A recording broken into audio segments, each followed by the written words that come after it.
recording today. The reason I'm recording is so that we can always have this resource available for you guys. So if you missed something today or you've got to duck out, totally cool. At least you know that you can always go back. We're building a resources page. So every time I do these classes each week, we're going to record them so if you get stuck later on, you can always go back. Now you know what was taking place in that class that I might be able to refresh myself on. So I'm going to run through it. As always, I'm open to questions along the way. I'm not the guy that just likes to talk the whole time, so it's all about being interactive. Duke and Russell, I think you've already sat in on when I've done this the first time on Zoom. I don't think I've seen this. Oh, maybe Duke will. Oh, okay, maybe you did. I know Natalie had. So, look, some of the stuff, especially Dale, is going to know already about because he's been doing it for longer than me. I'm still learning. But that's why I like the Dale came, because you can never not learn enough. There's always maybe another trick that I'd maybe implement that Dale does not, that he may do in his business now, like he does with the reports and disclosures. So there's always something new for you guys to learn, and I want to teach you guys. Obviously, I wrote this before COVID released us back to doing open houses, so I called it a scheduled showing. It's the same thing. Open house, scheduled showing, same thing. So today I'm going to teach you on how to hold a successful open house. It's important to know that I've been doing this for, this is my 20th year in the industry, and I honestly made my money from open houses. You know, some people made it from cold calls, from door knocking. For me, I'm a people person. I found the best way to meet people was to hold an open house. They come to you. It's the easiest way to make money, right, Dale? It is. I did the same thing. In the beginning, I knew no one. So I would hold open houses. They would come to me. I was much more comfortable that way. Yeah. Rather than knocking on someone's door. And I used to play games. Next person that walks in, I'd put a dollar sign over his head. Yeah. Because he was going to buy a house from somebody, it might as well be me. And what I really found was not only did I pick up good buyers, many of them had houses to sell. Exactly. Or they know someone who has. So the better experience they have with you, the better the chance of you procuring another deal or transaction out of that. So I do them very differently to a lot of open houses that are done in this country. So yes, for today's points of discussion is where do we start, how do we market and promote, what should we do?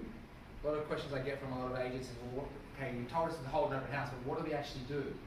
Do we stand in the corner? Do we stand at the front door? Where do we place ourselves? And how do we market it? So scheduled showing, what do we say and give?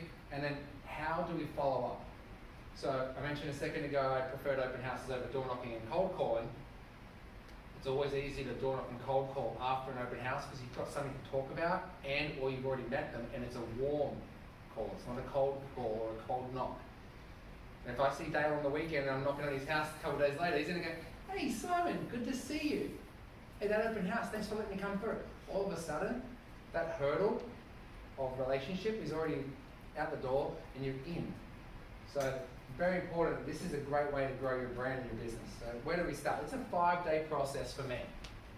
When I say it's a 5-day process, first day is day one, we're scheduling everything. So we're going normally active on the MLS on a Monday, and we've got a full 5 days of getting everything ready for that Saturday big game day. I call Saturdays game day or super agent Saturday. You're a super agent on a Saturday. You know, you've got to put your cape on, or whatever Dale was saying yesterday about no cape. you've got to be ready. But all superheroes have capes. That's right. Was it you or Thomas today yesterday? It wasn't me. Okay, I was a great line. You know, but it's true. We are a superhero. You're going to sell the dream. So day one, we're getting everything ready from making a website to putting it on the MLS to getting all your marketing ready so that people can see it over the course of the first week. Remember, showings that I do, open houses, don't go for more than an hour. Even if it's the hottest property in the world, more the reason to do it for only 1 hour. If I did this training session, now there's 7 in the room, 7 times, it would be a waste of my resources and you all wouldn't see the competition or the people around you. Instead, we do this training in one big group scenario because we want you to see that there are more than one person who's interested in learning this. The same way when you're showing a property, there's more than one person who's interested. So it creates that atmosphere. Day 2, you're going to be calling around all your surrounding neighbourhood and the community to invite them to the showing. So this is when you are going for that door knock or that cold call just listed. And you're saying, hey Patrick, it's Simon here from Keller Williams Irvine. I've got a showing down the road on Barranca on Saturday from 1 to 2 as a courtesy to the neighbours, I wanted to invite you over. I'll be there. Great, right? I'm not asking for business, I'm trying to build relationships. That's how you become successful. Build the relationship, earn the business. We are, I say this to a lot of people all the time, we are trusted advisors, but if you have no trust, you can't advise. They're not going to believe what you say. So build your trust. Don't go in there for the hard close immediately off the bat. Build up a relationship. So day 2, you're calling, you're door knocking everyone in the street, you're selling the dream of what's going to happen on Saturday, you're setting the floor, like you're setting the atmosphere. It's the same with day 3. So sorry, day 2 you're calling, day 3 you're door knocking. You can switch that up. It's whatever works better for you. But I always find if you call first and then you're door knocking the next day, chances are you might knock on someone's door you called. And they're going to then put a face to the name. So you're just building that relationship. Day 4 is you're going to email an invitation out to the area. Now when I say email an invitation to the area, we all have the MLS. Go on the MLS, find the agents that are selling in that area. Find the leasing consultants that are doing leases in the area, because they might have a tenant or an investor that wants to buy another property. Reach out to anyone and everyone you think there might be a possibility that might know someone or have someone ready to buy, or including themselves. And then day 5 is you're going to be dropping off. This is what I do. I drop off a flyer to the local businesses around the area. When broker caravans were in full swing, Dale knows, Jeff knows, you'd take a bunch of flyers and you'd be handing those bad boys out like the old fridge magnets that have come. Every Wednesday morning, and it's going to come back. And I can't wait for that. Yeah. So go, find your local caravan for where the property's on. Go to that meeting, share it, showcase it, promote it. All you're doing is building your own reputation up higher and higher by doing that, because you're showing everyone you don't just put on the MLS, sit back at your desk, cross your fingers and your legs and pray to God that someone turns up. Okay? So when I say the day 5, I go to coffee shops, nail salons, barbers. Go out, think outside the box. What does the everyday person have to do? We all need to get haircuts at times. Maybe not everyone is bald, but women, you get your nails done, or your waxing, or whatever you want to do. There's places that you can go to that people will talk. Nail salons, barbershops, hairdressers, the best gossiping places in the world. If you've got a good rapport with those people, guess what they're talking about all day? You and all your property. So you can never do the wrong thing by talking to too many people. Getting it ready. Very important. Presentation is key. Now, you might have the ugliest home in the street. When I say ugly, it might it's got holes in the walls, it's trashed. Make it presentable. None of you were there, but someone videoed it. I think they posted it. Saturday, I got to my showing on Saturday. Tenants were in the mix of moving out. Thank God I got there an hour early, which I'm about to get into that as well. I was vacuuming for an hour, wiping down surfaces, cleaning, moving boxes, because I didn't want someone to walk in the door and go, oh crap. I wanted to walk in and go, nice.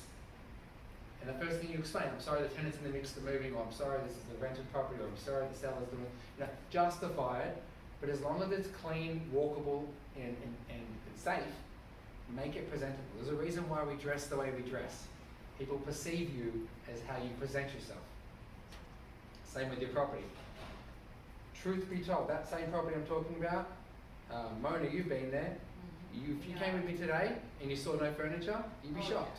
Yeah. Right, yeah. We lost 30K.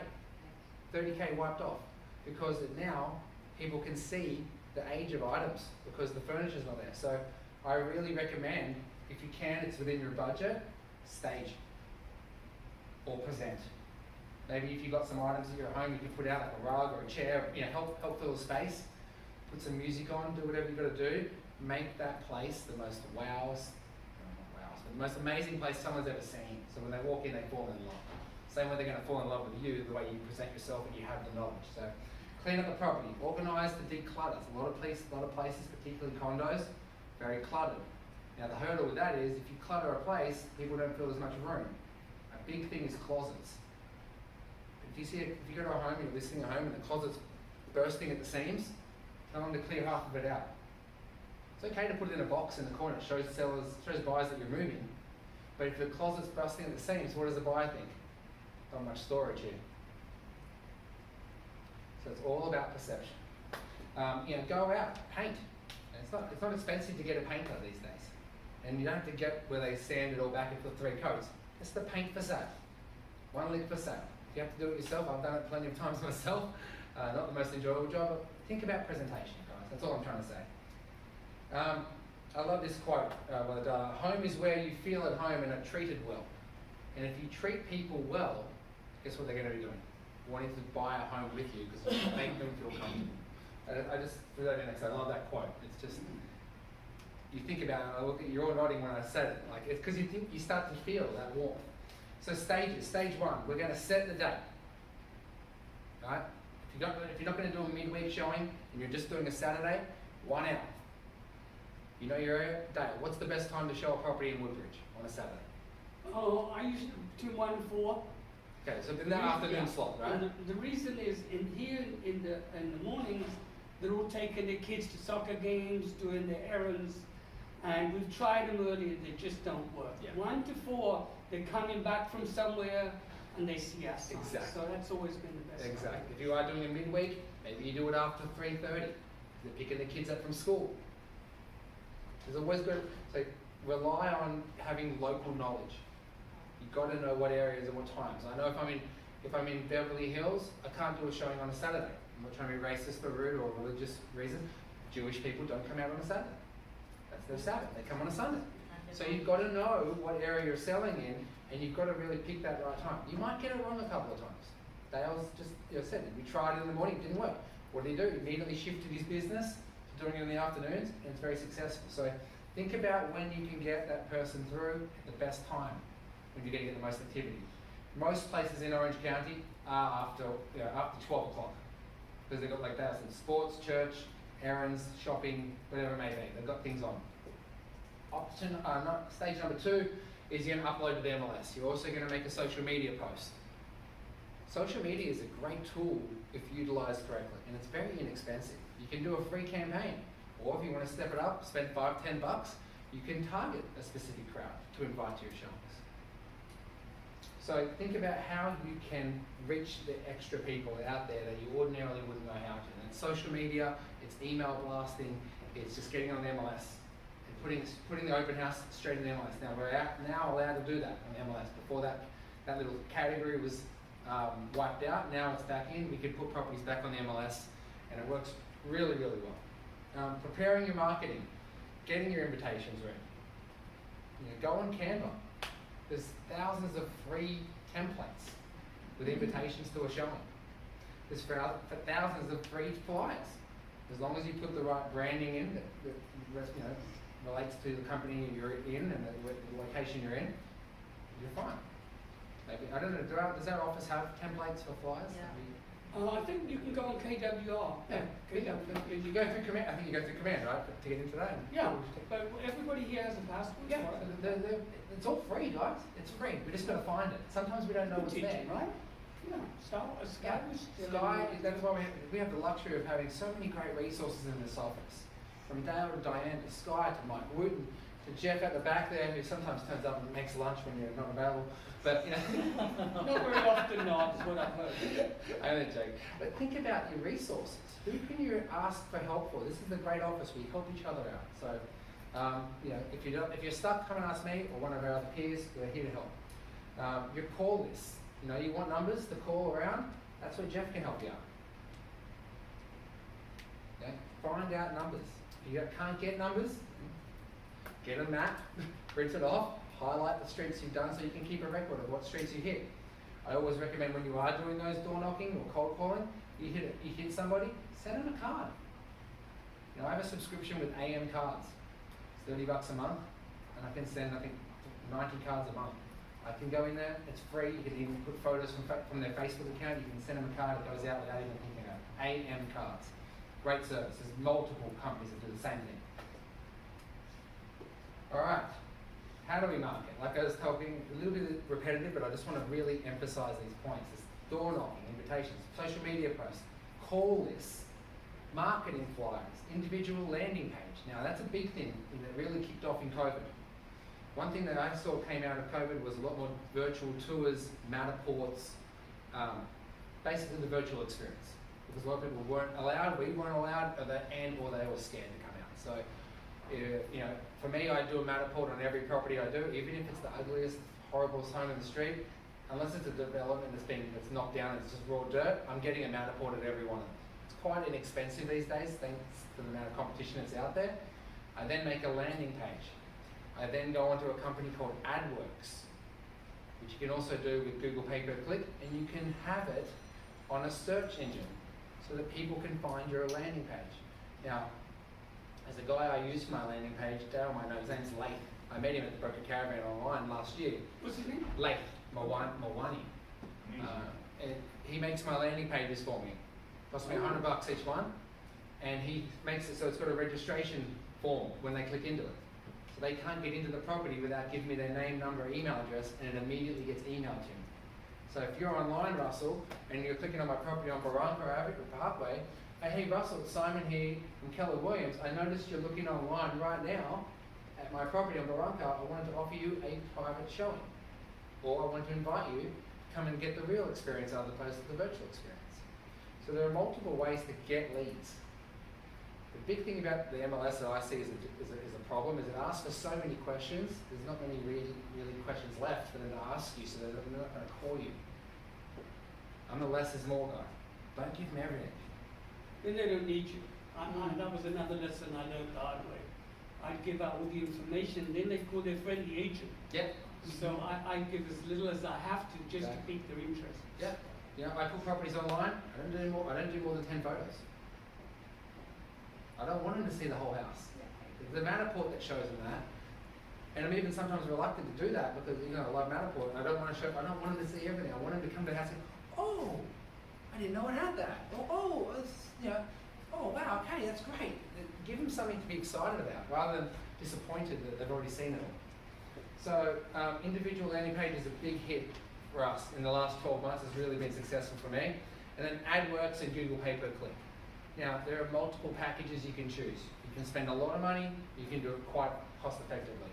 I average around $100 per campaign. Can you tell us a little bit more about that, the AdWorks, Google Pay? Yeah, so AdWorks does implement Google Pay-Per-Click.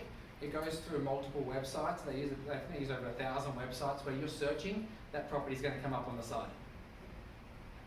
And as soon as someone clicks on it once, it ain't going away. You've never been on Facebook, Dale, and you clicked on a pair of shoes, and then the next time you go on, the whole That's thing's what all that shoot. is? Yeah. Learn So something. SEO, search engine optimization. I only discovered it last year. Like I said, I've been doing this for 20 years. I only discovered it last year, and I love it. It's not expensive, $100. It's really worthwhile, especially if you're making a $15,000 commission. What's $100? Right? So Google Pay-Per-Click I found wasn't as effective as AdWorks because AdWorks implements Google Pay-Per-Click as well. But it's up to each to their own. There's no wrong. Now, what should we do? This is what I was doing during COVID. You probably won't need to do this anymore. I still do it though because I want to know who's coming through. So if Russell calls me about my property on Barranca and he says I want to have a look at it, I say, Russell, no problems. I'm going to be showing it on Saturday from 12 to 1. I've got 4 slots available. Which time would work best for you? 12 to 12:15, 12:15 to 12:30, 12:30 to 12:45, 12:45 to 1. I wouldn't actually say I had 4 slots available. I'd say I've got 3. One's already gone. Even if I did have 4 available. You want to make sure they know there's competition.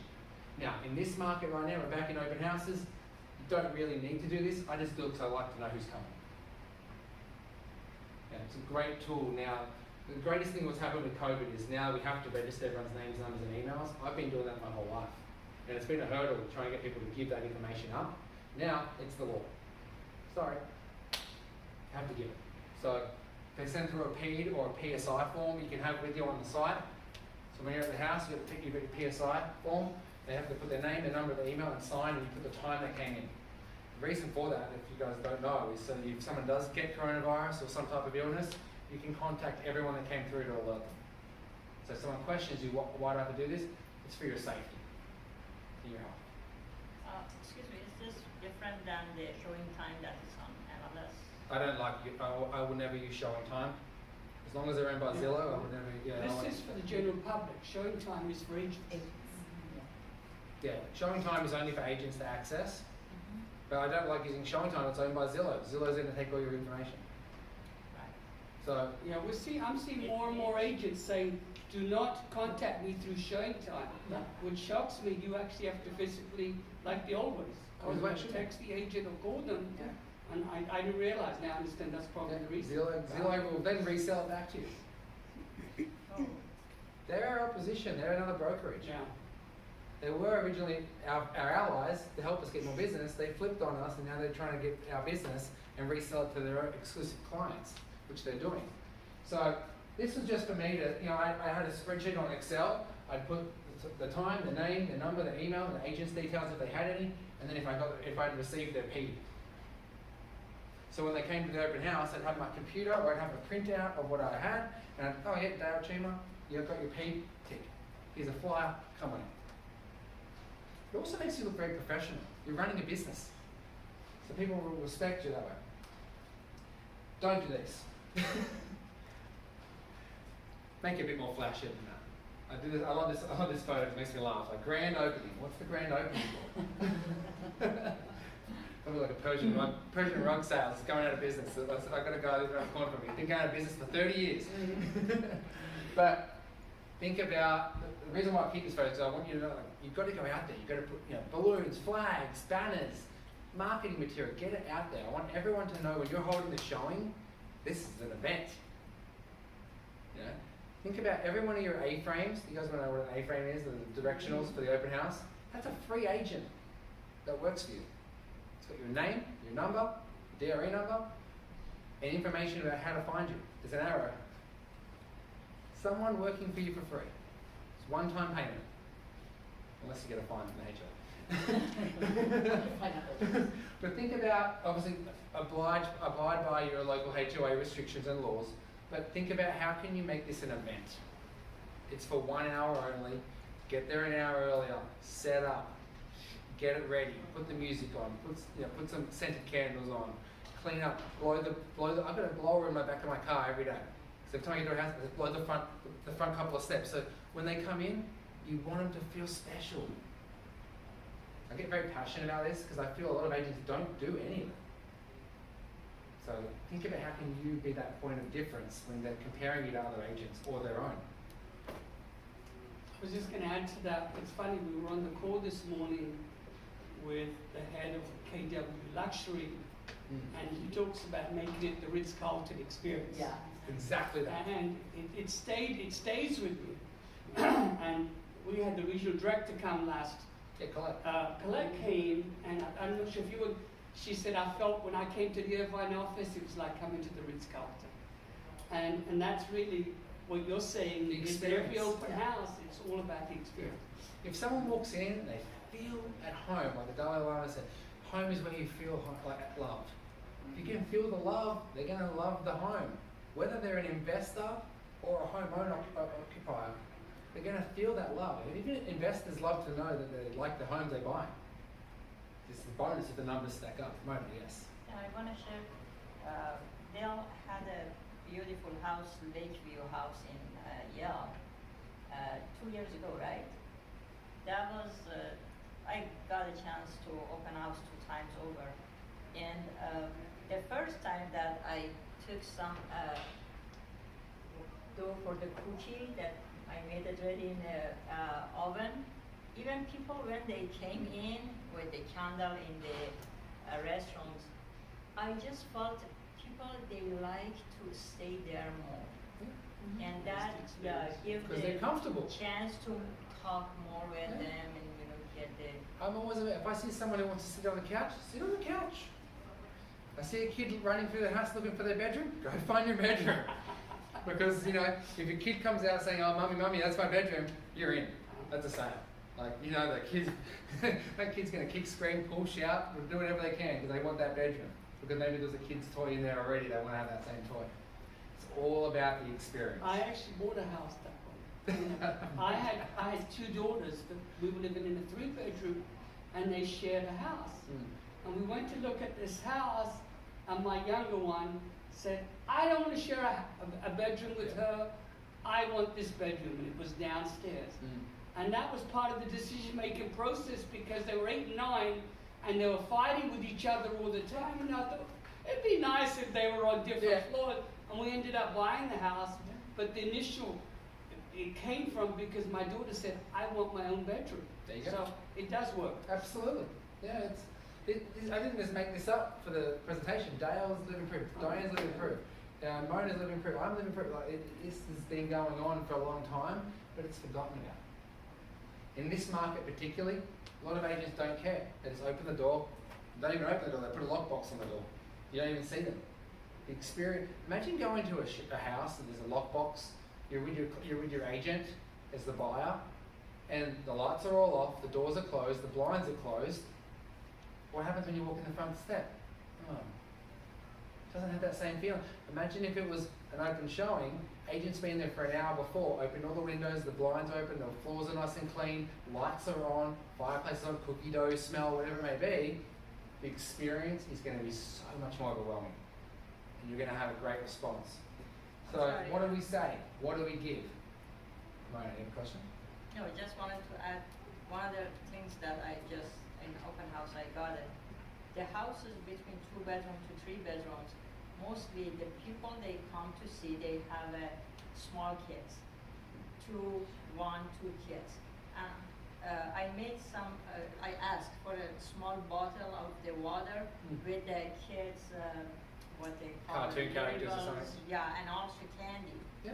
And that make the kids a little calm over to just Yeah. involve with those stuff, and parents get the time to see the house.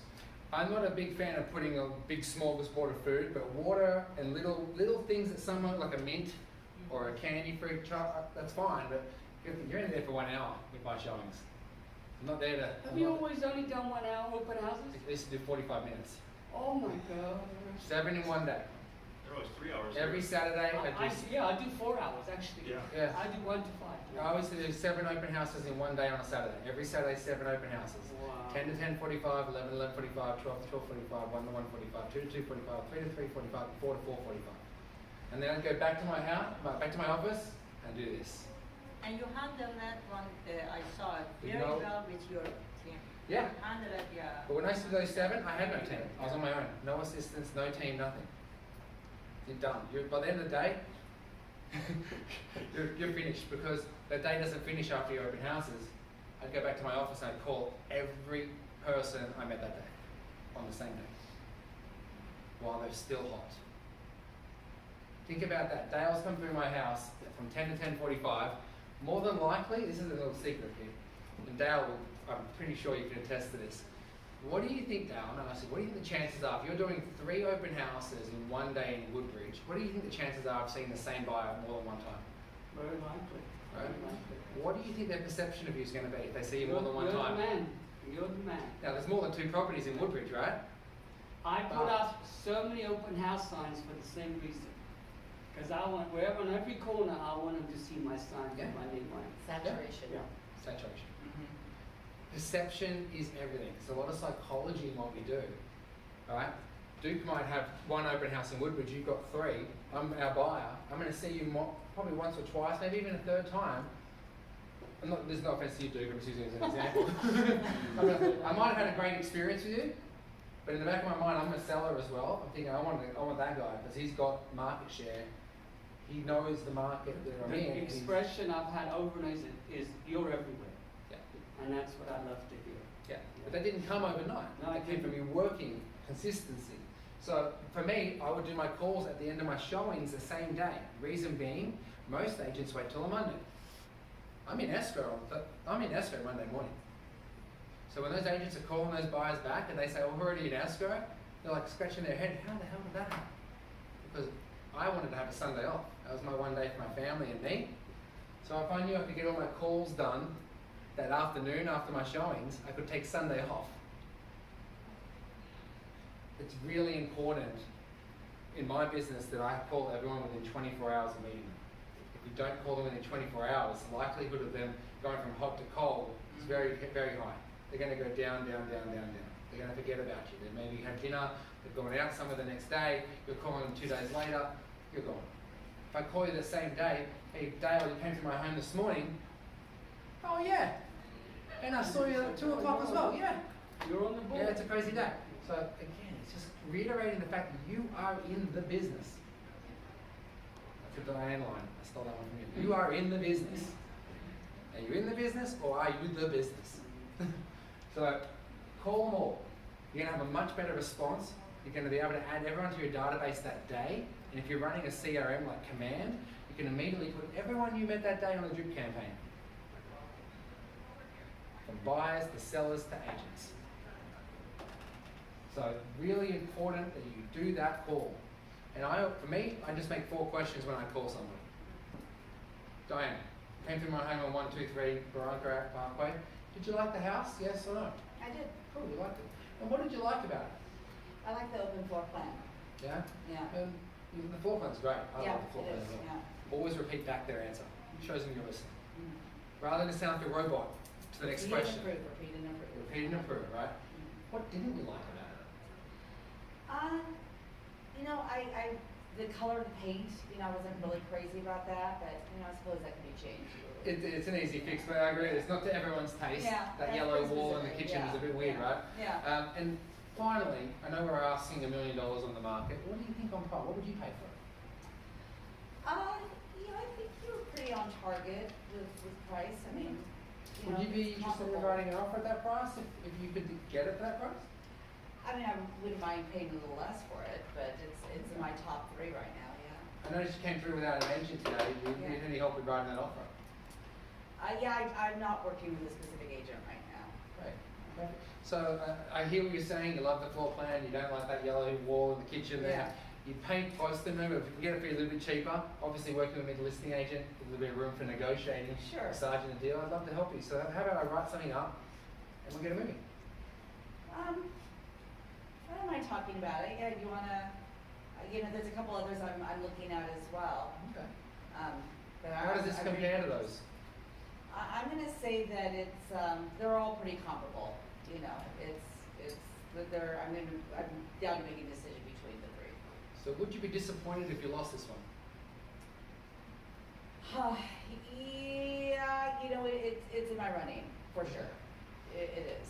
You saw the competition we had today. Yeah. There's a lot of people there. It's a very hot market. Yeah, I I'd know love to it help is. you if I can. So if you'd like, I can write the offer up for you. I can get someone in my team to send it over to you in the next half an hour. Do you have offers on the table right now? Today's our first day of showing. We haven't got anything received yet. Okay. But I'm always a believer in the first in, best dressed. So if I can help you look good on paper in front of my seller, then there's every chance we can help you out. All right. Now, I don't normally go that way. No. I always So ask you just the always first want to 4 play questions. the positive outcome. But those first 4 questions will give you grounds to ask further. Mm-hmm. What, do you like it? Yes or no? What do you like? What don't you like? What would you pay? Very important. And then after I finish that, I write a report. Mrs. Schmidt came through the property. She loved the floor plan, didn't like the paint in the kitchen, would pay $950 and has asked us to write an offer for her. I write the report immediately and I send that seller the report of everyone that came through. Pros, cons, price. Your seller will never harass you again Mm-hmm. because you've given them education. And it eliminates the question, what have you done? Yeah. But also, What are you doing? most agents, not everyone, most agents will show the property on a Saturday. Some will call their seller after the showing. Some won't. Seller's left going, I've got a dinner tonight, I'm going to Diane's for a barbecue. Diane says, how's your house going? I don't know, I haven't heard from my agent. As opposed to, I got an email report, they had a great call. He called me first, told me he had 20 groups, and then I got an email telling me who's come through. I tell you, this is the easiest thing that's ever happened to me. All of a sudden, what happens? That person I'm speaking to, Diane at her house, has now heard me talk good about Patrick, my agent. She's going to tell someone else, she's going to tell someone else, someone else. All of a sudden, Patrick's business is going to grow because he did a full service transaction. Mm-hmm. So really important that you must call.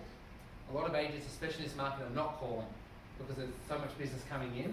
They're losing even more by not calling back. It's one of the biggest complaints from consumers is the lack of communication their agents provide to their clients. You know, I believe that your seller should never call you. It's one of my- Because they should know what to expect at all times. At all times. Yeah. And we say at the listing, well, you will hear from me every Monday and every Friday with an update. and then we'll keep you updated if anything comes on. This is what to expect. Exactly. You've got to lay And out that's the expectations. biggest complaint, as you said, is that they take the listing and they never contact the Disappear. seller, and they hope somebody trips over that listing. Mhm. Well, Well, they're you know, scared. that seller's not gonna refer anybody else to you. No, There's nothing worse than being scared to call a seller. It's going to be more detrimental to your business. absolutely. Honesty is always the best policy. Repeat referral business. And the is greatest where thing, it's if you've done your callbacks, you're just the messenger. Yeah, she didn't like the kitchen wall. at. Mhm. Hey Patrick, I know you painted that wall with your family before your kids grew up, and it's very sentimental to you. If we painted that wall, I know that buyer would paint it for 20 grand. See, I've handled the objection, possibly given him more money, and I've also had a conversation with the seller on how we can get the situation resolved. Alright, so this is how I double end 72% of my deals. Very, very powerful. I'm yet to meet someone who can compare with this statistic. It was never part of my business plan. Like I said, I do auctions as well, so the auction obviously is a component that adds to that. But it's service. The service is what gets us 72% because they're not being serviced by somebody else. So the open house is all about service. For your open house, what do you have on display? You've got flyers, you've got any other marketing material, you've maybe got some plans or permits that were there. Have them on display, make it a showcase. Yeah? Have some bottles of water, get some stickers, you can get labels from anywhere, Staples, print out your name with a phone number, stick a sticker on every one of them. Yeah, they're going to throw them out, but at that moment they're going to see you for a couple of seconds, your name's going to be there. How can you brand yourself? The state average for California is 13.6. With this system that I just showed you, I've been double ending 72% of my listings. In fact, this year I'm at 100% double side. I'd never double ended a deal before I moved to this country. That's because I was illegal. But think about it, I never even thought about this. This is huge. If you're doing a 5% commission and you're doing 2.5, you're doubling your money. 3 times out of 4. Would that be a problem for you in your business? No, Don't Yes, think they so. know. Right? You better say no. But seriously, that's the biggest thing. I can go further in. I just didn't know how much. I didn't know how much more you wanted to know. But open houses, you've got to be there early. You've got to set up. For me, I go get my car washed in the morning. I make sure my shoes are shined. I'm ready to go. I'm on show. As is your property. The worse you both look, the worse your response and your result will be. The better you look, well, proof is in the pudding. I can promise you that. So be proactive. Show them what you do. Show them how you do. Everyone that's walking through that door, even if they're a buyer, is a potential seller. And if you give them the most amazing experience, they want that experience to continue on multiple times. This is Dale's experience firsthand. Absolutely. And I've had people that have said, I'm working with an agent. Yeah. And I would say, that's fine, I'm here to help you. And then they call and they said, you are so knowledgeable. Our agent never told us anything about this That's neighborhood. exactly it. And then they come to you. Yeah. It's over and over. And I never did anything to try and solicit them. I always just try to educate them. Exactly. And it's very effective. Mine is, I'm not at 72%, but it's a wonderful part of our business that we can double in. People don't realize how Huge. strong that is, and absolutely, I agree with you. That's a game changer. It's such a great point. I'm a firm believer that there's a direct correlation between the level of customer service that you provide and the money you earn. It's funny, I've always used the same, an open house, I'm on stage. That's exactly it. And I'm a very shy person, I know it's hard to believe. Yeah. So I had trouble in the beginning. I couldn't knock on doors. I used to be afraid people would come in. And it got to a point where I didn't have any money. I better start selling houses. And I would pretend to be an actor. And they would come. I was on show. They were on my stage. They came to my area where I was comfortable. And that's what really turned everything around for me. Do you think you had the confidence because you had knowledge? Absolutely. Yeah. Preparation is everything. It really is. No. I would actually, in the beginning, because you don't have any business, I would go and preview every property that my open house was competing with. Exactly. So I want, plus I want to know everything in the neighborhood because, as a general rule, they don't buy the house that they come into. It's experience. So I needed to switch it to something else. If they said, this is a 3-bedroom, I want a 2, or I want a 4, I better know what was in that neighborhood, because obviously they were there Yeah. because they liked the neighborhood. Exactly. 100%. Yeah. So, open houses were really what turned around for me. Me too, exactly. And I agree, there are some people, trainers, coaches, leaders, that all say that open houses don't work. Well, I agree, they don't work when you're doing them from 9 a.m. to 5 p.m. Because what happens, as I showed you yesterday, and Dale said I did it really well, you go into an open house, where you're going to Laguna Niguel on a Saturday, on a Wednesday, It's true though. there's Margaret, she's been in the industry for all of 5 minutes, and she's on the couch like this on her phone, and she's, there's a signing book in the kitchen.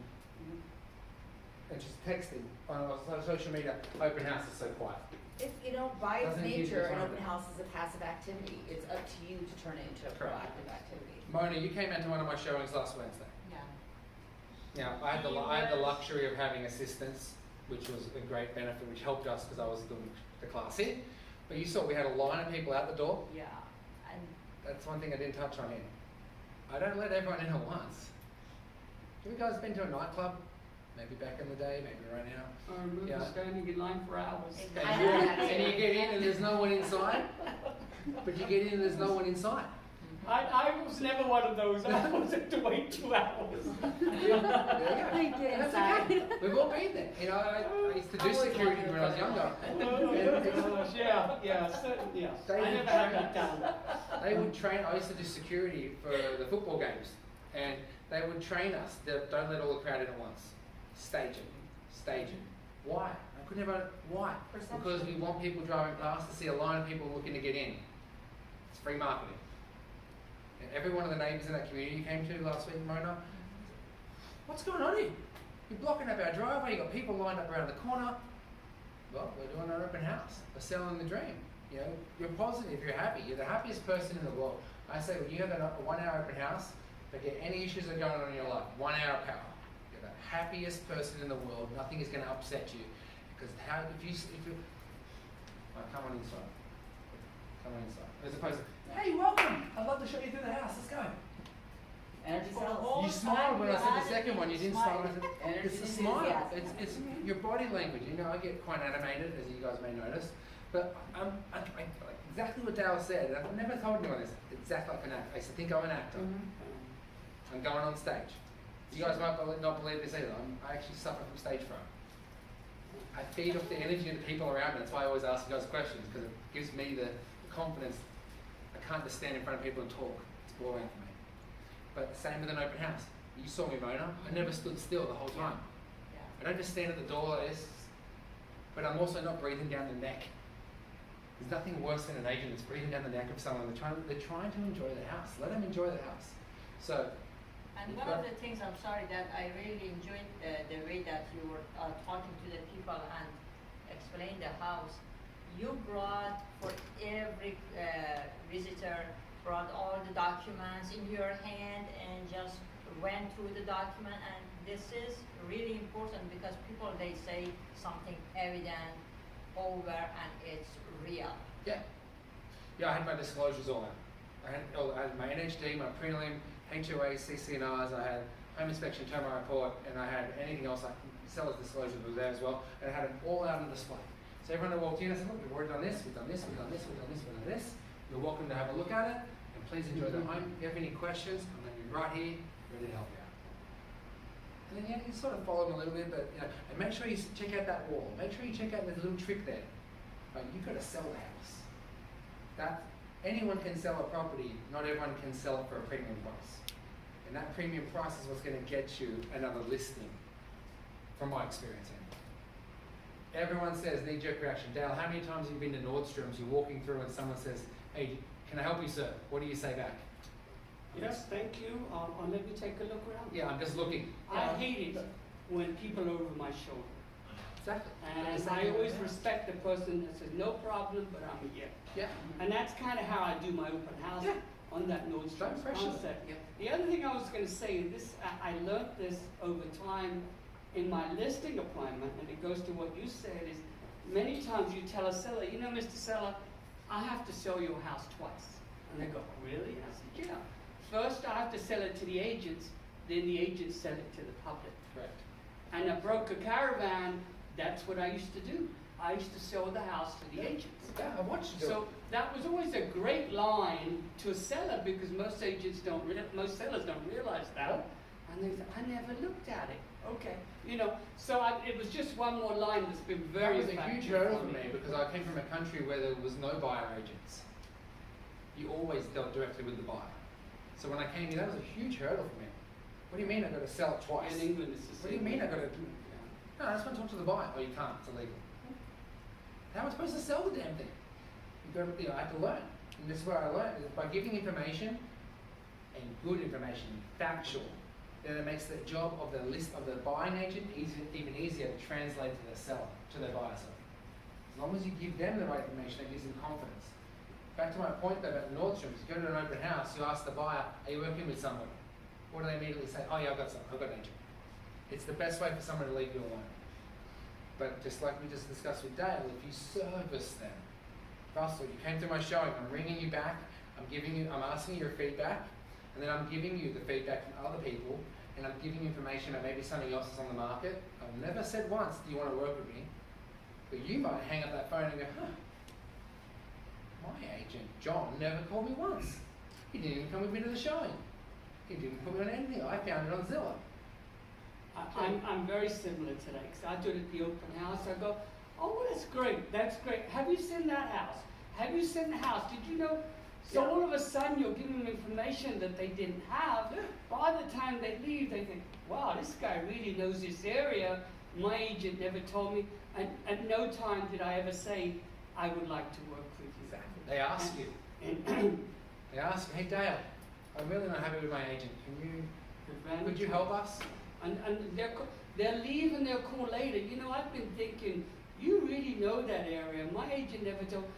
Could we work together? Yeah. Over and over. Yeah. And you could have just given up at, well, okay, if you have an agent, I'll leave you alone, which many agents do.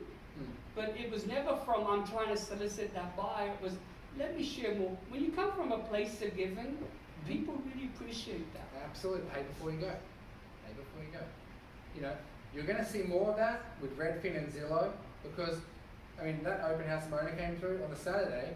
I saw 5 different agents that had never even met their client before. They met them in the line. They went on Zillow or Redfin and they booked in the time to show it, and Redfin or Zillow sends a rep out to be there with them.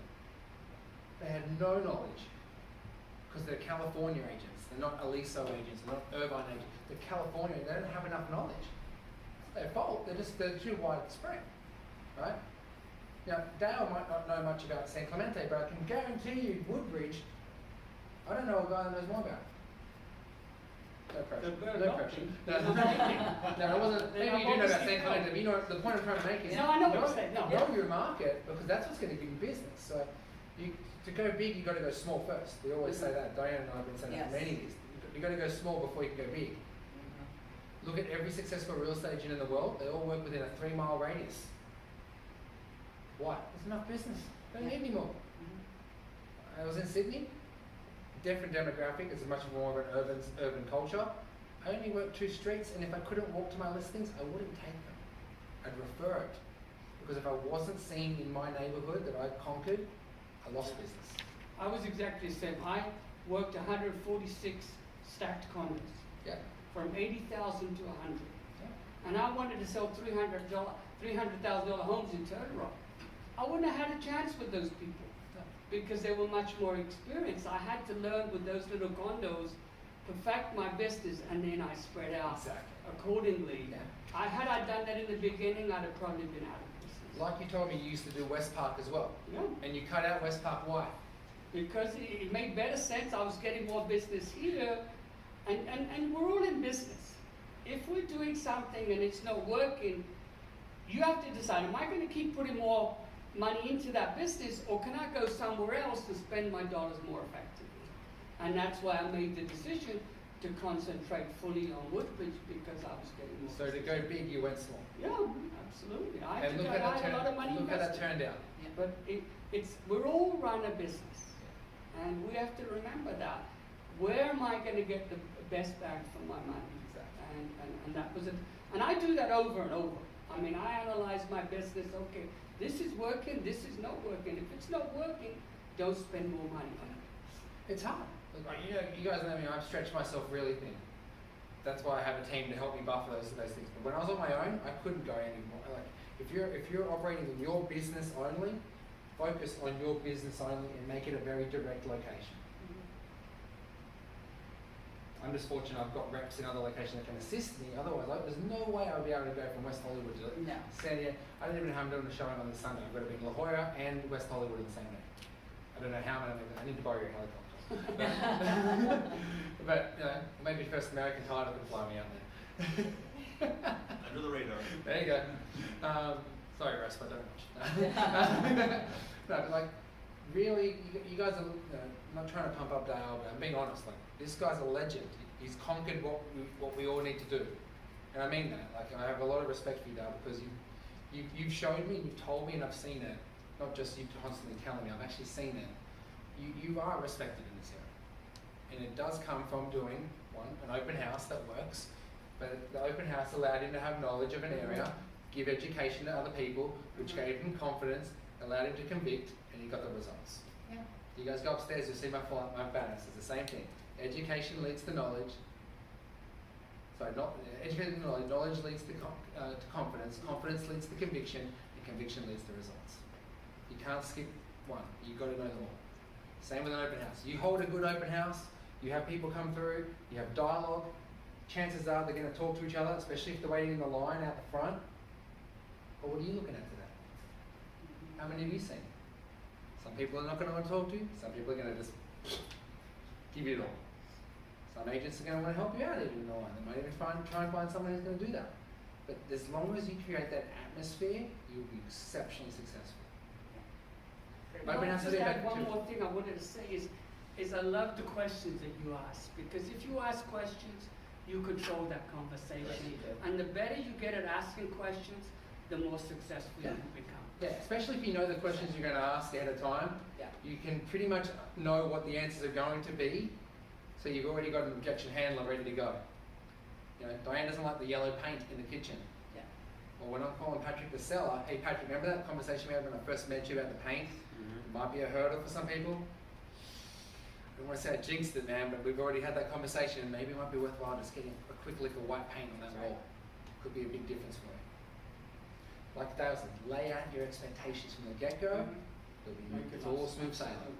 The biggest hurdle is we're trying to retrace your steps if you haven't done something. It's the biggest hurdle you'll ever have.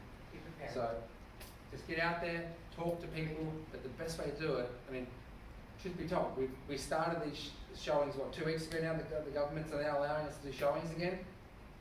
I've had 200 people through that house in Aliso, and I'm going to be there in half an hour. Probably meet another 40 people. That's not a Wednesday. Last Wednesday, we had 45 people in 1 hour between 2 and 3 o'clock on a Wednesday. How many calls would it take you to make 45 contacts? 45 contacts, how many calls? Around 120, How many hours of calling would that be? about 4. About 4 So hours could of you calling. streamline your business just by doing one open house for an hour as Yeah. opposed to 4 or 5 or 6 hours? Do 3 or 4 open houses. Yeah. One thing I did talk about in this, because I made that presentation before COVID, I would put all my arrows out 5, 6 o'clock in the morning.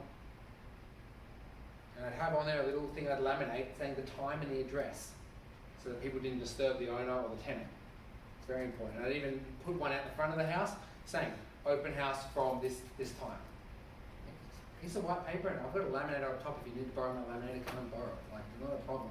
I actually have a rider Great mate. So there you go. Yeah, For $3 you can buy a rider, Yeah. and I just screw it to my Yeah. for sale sign. Even That's easier, it. even easier. But just think about how you can constantly give information and grow your brand with stuff that's already available to you for free. Yeah. Once you buy the signs, they're free. You're done. So Great. have everything ready, be confident, be happy, be happy, be happy, be happy. And you watch. Thank you. Every time you think of Dale, I always think his big pearly whites he's smiling at. Because he's happy. And when he smiles at me, I smile. Life is good. It's your life, life is good. But it hasn't been an easy road, right? No. But those who grind the right way, smartly, are very successful. And I want to thank you for coming out. I want to thank all of you for coming out today. Thank you.